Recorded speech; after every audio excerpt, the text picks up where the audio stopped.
Chapter 4, Deck, Ron, et Ajani a time passed, Dazinga was evicted from the bed and breakfast and was invited to live with Ron because he had just rented a new home, and he was not using his basement, which was on the opposite side of the house, giving Dazinga full access to his kitchen.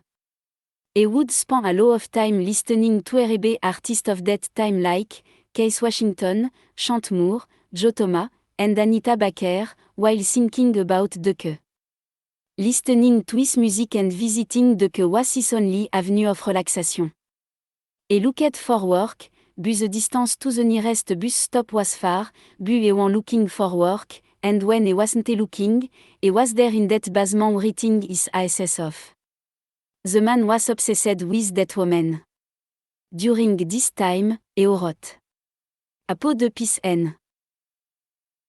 Faking and shaken, trying to be who you want to be, trying to impre to the rest, who you are. Someone special, something special. Trying to be a superstar. Got all that mess, but can't pass a simple grammar test. Refuse to be self, want to be someone else. I'm looking at your heart, looking at your soul.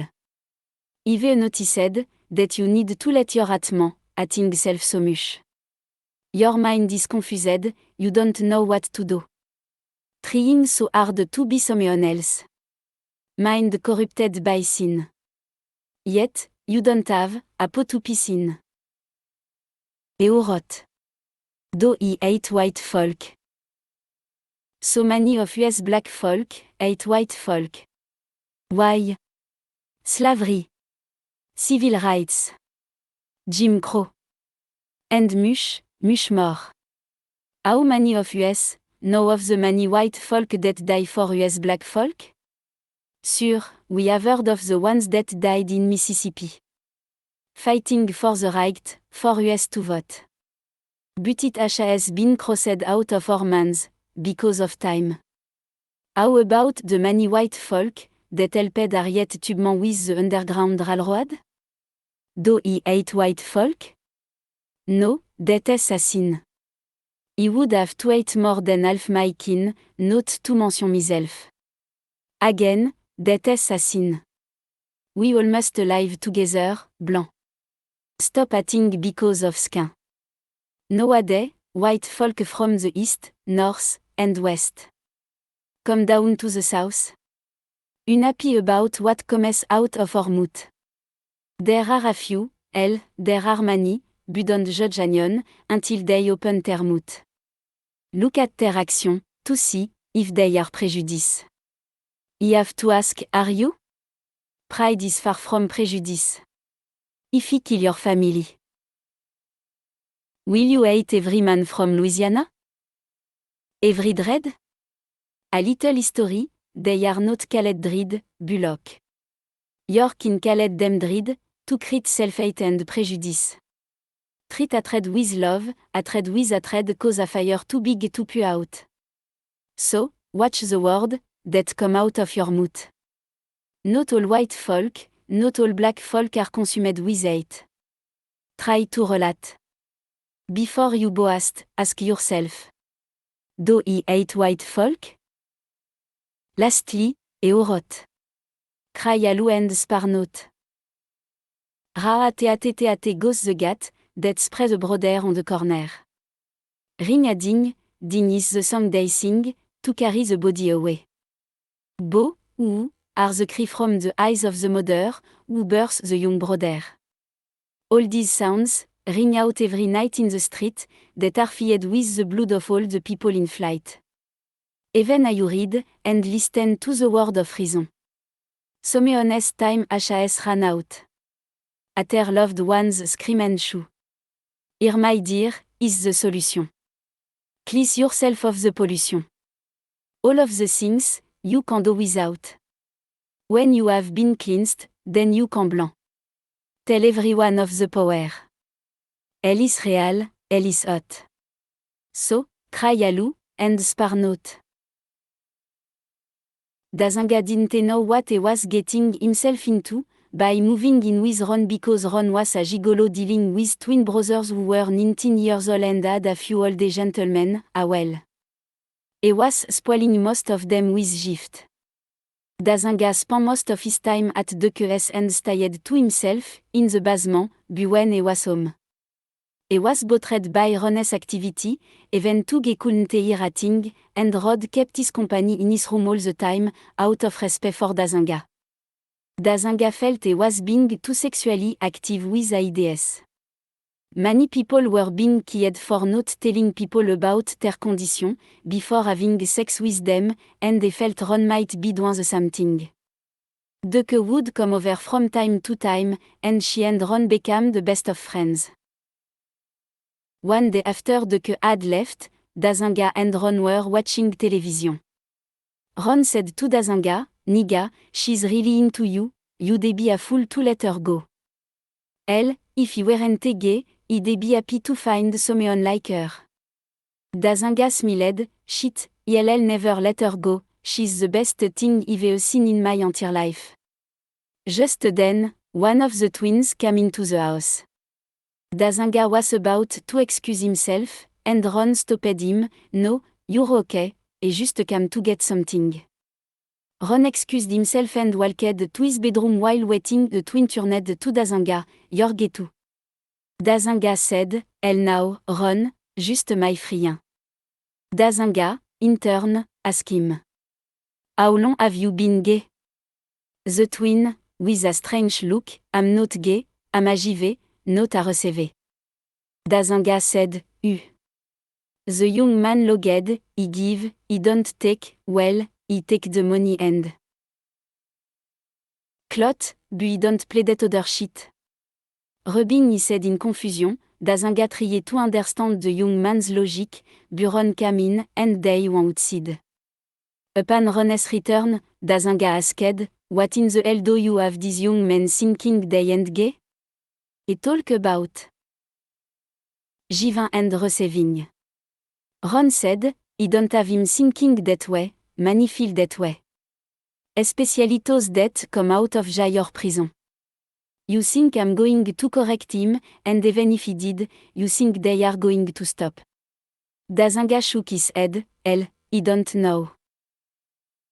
One day, while in a rush to get ready to visit Duke, he ran to the bathroom, and to his surprise, he found a towel with face mixed with blood. Upon looking at it, he ran to the toilet and lifted the seat.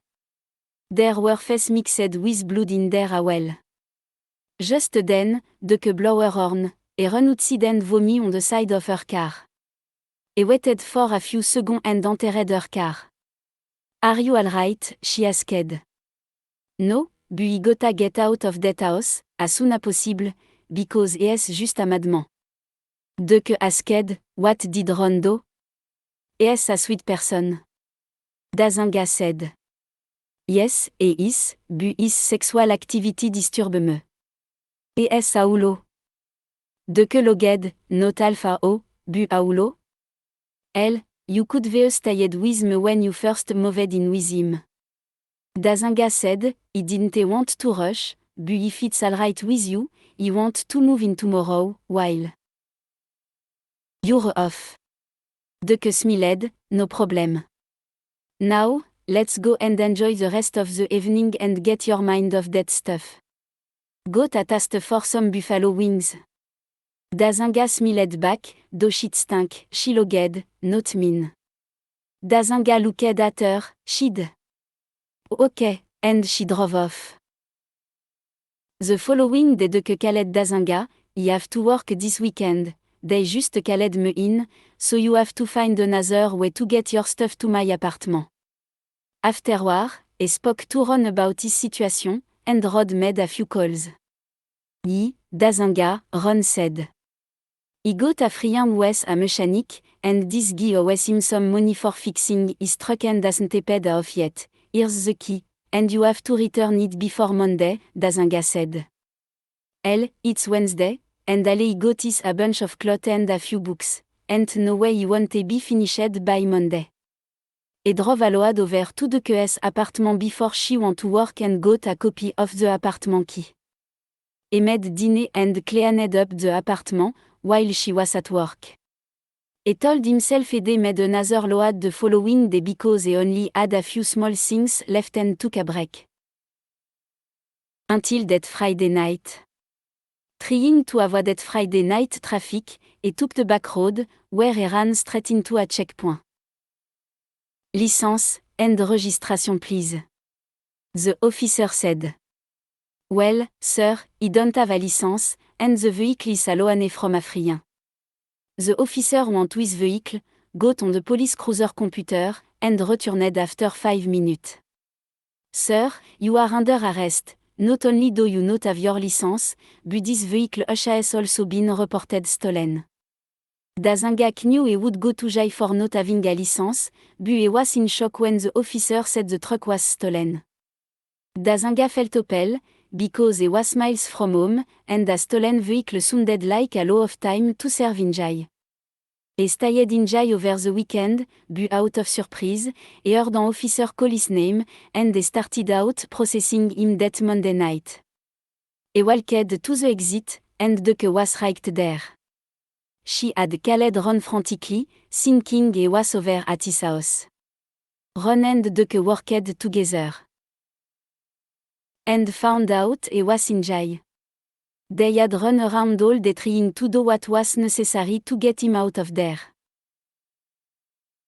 Mamaline looked at Kush, child, this sun felt good at first, but not no more.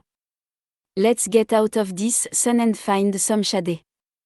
A day moved their chair into the shade, Mamaline continued, Dazanga was released from jail, but it was late, after the que posted by and waited for his release. Dazanga looked at her and couldn't believe it, Ron. She shook her head and smiled, Ron. Dazanga embraced her so hard her back popped.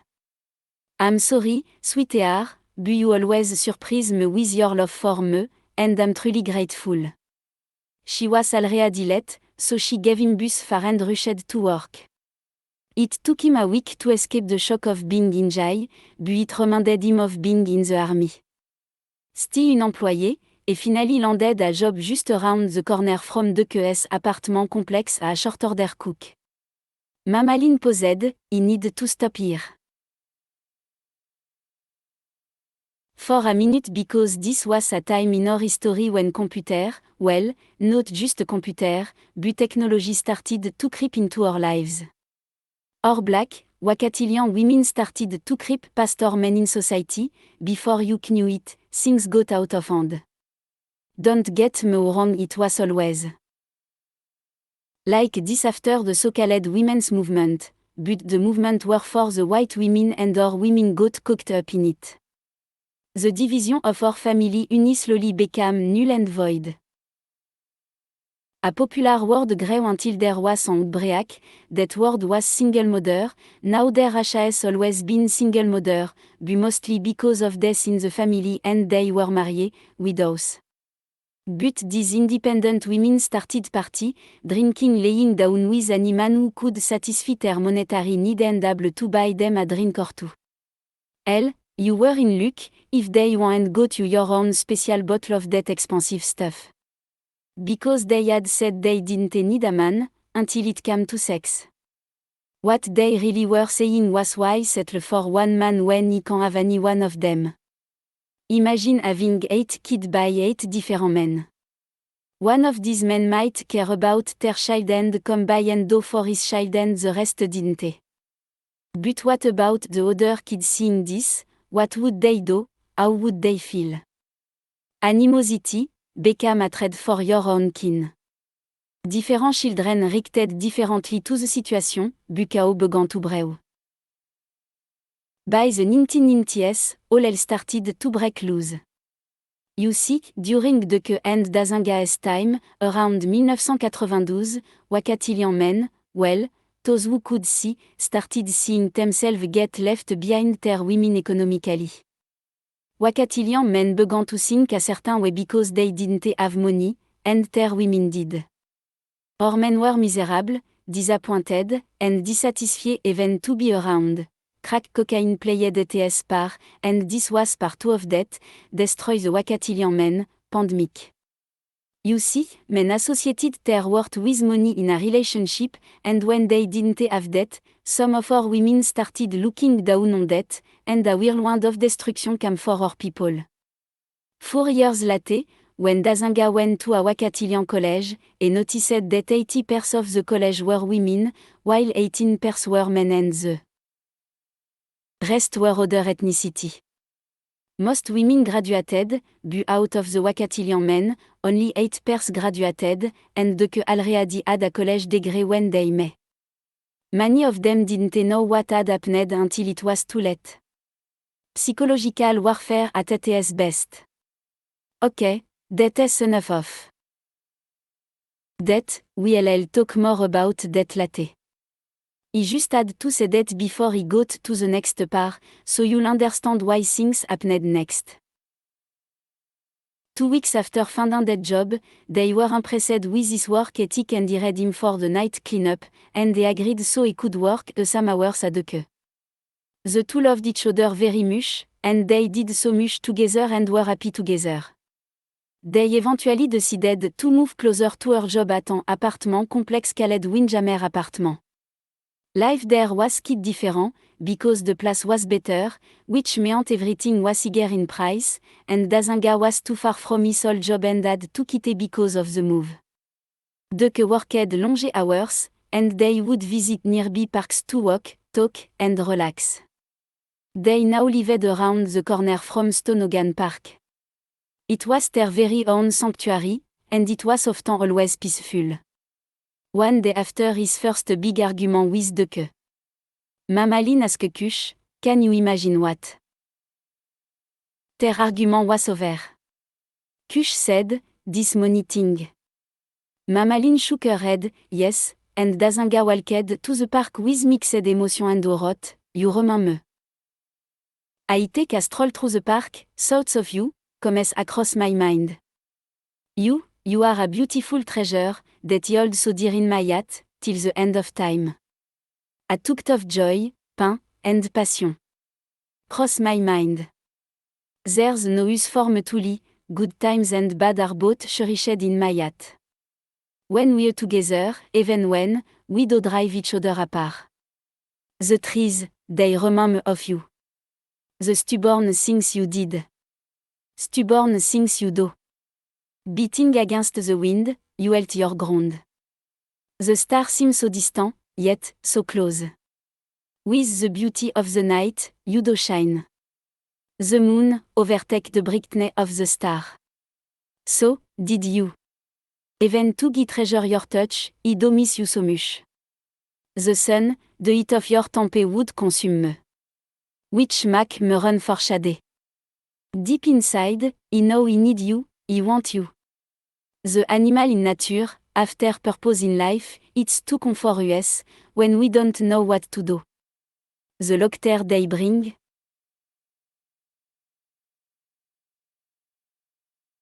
Just with their present. Seem to make us forget the pain inside. The fire that burns inside for true love, it makes us do things that we would never do. This goes for me, and you. The rivers bring about a calmness that we all need in our life, to think and use wisdom in our choice, or decision in life. The ski. The atmosphere is a ruler, a measuring tool, to show us how much we can gain with love in our life. Because we are the son and doctor of a king. You remind me of all these things. After releasing the burden that Duke felt, Dazinga started going out and hustling, making anywhere from $50 to $300 in a day.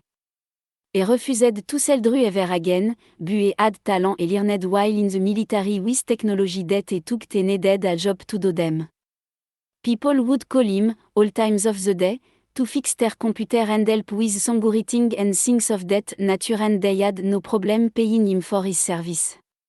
He would take what he needed and give the rest to Duke for whatever she needed to do with it. They studied the Torah, and Dazinga would teach her what he knew about Sabbath, what frightener the most was the realization of demonic spirit, bu et would always encourager, that one thing that can defeat evil is the mighty power of Sabaoth. Dazinga loved to make fun of her birthday? Because it rhymed. Et almost sing her birthday song to her death et Oroth. 2 for 6, 6, is et 2 for 6, 6, it's your way on her birthday, it's cake day, for my sis. However, this particular day, est presented her with a little boon Torah this time, and she was in tears. Happy birthday, baby. He said. Weeping her tears, thank you, baby, she said. It is there for a while, but she wanted him to get a regular job, but having only a high school diploma would never be enough in Dazinga's eyes. Back then, while the men were going to jail and prison by the 2 ans, women were having abortion. They cared more about a career or a job than bringing life into the world. Being a mother meant nothing, literally nothing to them. Until they got old and found themselves without children to take care of them, they simply got a pet, animal of all kinds, dogs, cats, birds, and even fish, you name it. But soon a dead animal died, they died, because of loneliness. He said all that to say this, one day, de que sat Dazinga down, I'm pregnant, but I'm not keeping it. From the second she said she was pregnant, Dazinga was so happy and didn't know what to do until a millisecond later, she said she would not keep it. H.I.S. had sunk to the bottom of his foot, and even the tucked off en abortion saddened him. He just got up and left the apartment. The silent treatment lasted for a while, but he loved her. 6 months later, she approached him again, I'm pregnant, but I'm going to keep it this time. Dazinga was so happy he didn't know what to do with himself. To him, it was a gift representing the love they shared for each other, a child from Someon he loved and wanted to spend his life with forever. A few months in, they got sick, and they rushed to the nearest clinic. Dazinga was there by her side, but everything was okay. According to the doctor, since it was her first child, she was experiencing some morning sickness. However, one night, de que was in so much pain, that she could not stand, Dazinga, I need you to drive, I'm in too much pain, I cannot shift gears and drive. Deck said.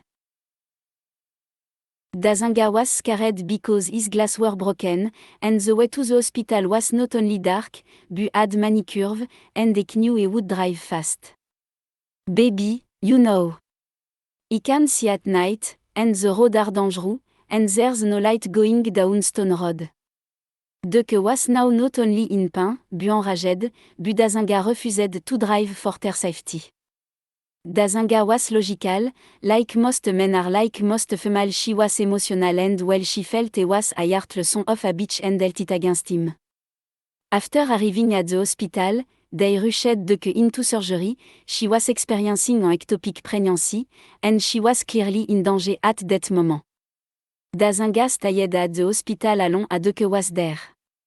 He slept in a chair next to her bed, catering to her every need, running back and forth from the hospital, and retrieving things she needed.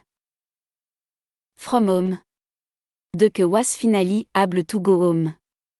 He was cooking, cleaning, and helping her get around until she was better.